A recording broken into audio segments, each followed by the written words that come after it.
All right, I took some improvisational comedy classes, and my teacher Rob told a story about yes and.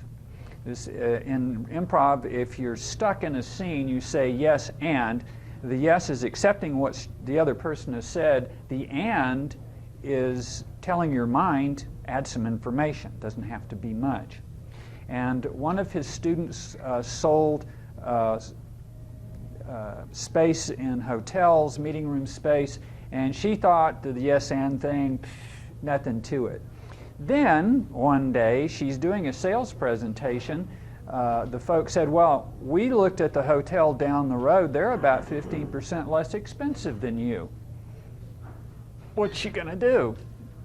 So she said yes, and their price does not include the amenities like coffee and snacks and the PA system and the tablecloths for the tables in the room, which my price does. We're actually less expensive when you take that into account. She got the sale. Now, one way of thinking about hypnosis is that it's effective communication. I had a client who came to me because she was afraid to go scuba diving, which she loved. Early on, she had taken a dive. Her instructor forgot to turn her air on her tanks, and she almost drowned. And she was scared after that.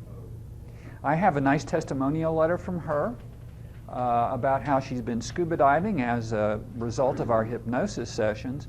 And so one way of thinking about hypnosis, effective communications. Because if I can communicate to somebody about something as powerful as that kind of fear, and have it be, and have that fear go away, there's something really to it. So, yes and. Everybody here does some sales, and I'm sure that you've all recognized in that story that one little simple phrase, yes and, is something that you might be able to use in a sales situation. Somebody comes up with an objection, you say yes, you accept what they say, and you add some new information that allows them to then proceed in their thinking beyond their momentary objection or limitation, and that limitation is in their mind. Someone who is a parent, perhaps with a teenager who's a bit obstinate, might take that phrase, yes and, everybody else is doing it, why can't I go? Yes, everybody else is doing it, and our situation is different because, and then go on to explain.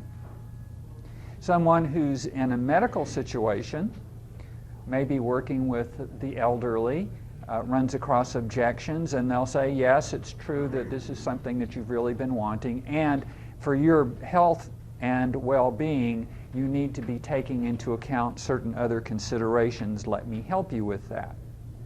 Hypnosis is a very effective way of communicating, and little bits and pieces from hypnosis and hypnotic communication are usable in normal conversations and in sales. One need not go through the process of actually hypnotizing somebody to use these little language patterns from hypnosis to take benefit from how hypnosis works. When I'm using these language patterns like yes and, it's a little, usually it's just one little moment moving the person a little more in the direction of accomplishing their goals of doing what it is that they want to be doing. If it's a matter of having them go into hypnosis, one of my clients said, oh, I think I'm too tense to get hypnotized. I'm so tense all the time. I said, yes, it's okay. Stay just as tense as you need to go into hypnosis. Well, he did just fine going into hypnosis, and he did relax. So I accepted what he said and then added on another piece. So when I do presentations to groups, I will typically offer them some information about hypnosis, the more complex kinds of things that I do, like helping people overcome a fear or phobia. And I also will be aiming at how do I help these people have something useful that they can take with them from hypnosis and be able to use in their day-to-day life or at work. so that I'm wanting to make sure they have something of value from having heard me ramble on about hypnosis. Another little piece for you this morning is yes, but. It's a cousin to yes and.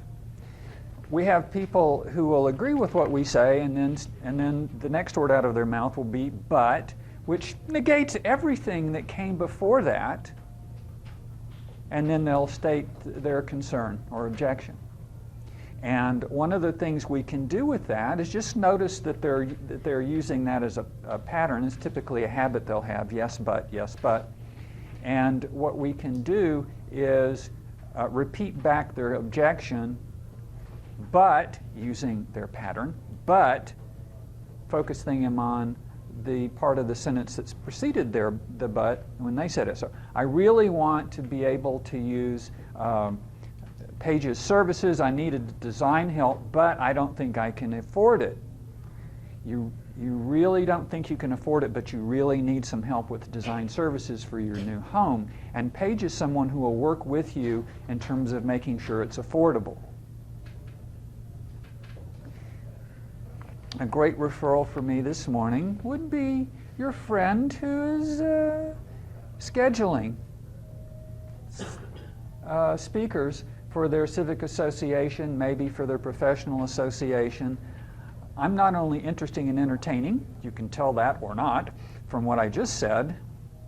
I gear my presentations to making sure that people go away from the talk with something they can use, something practical that they can use. I'm Wesley Anderson, Doctor of Clinical Hypnotherapy.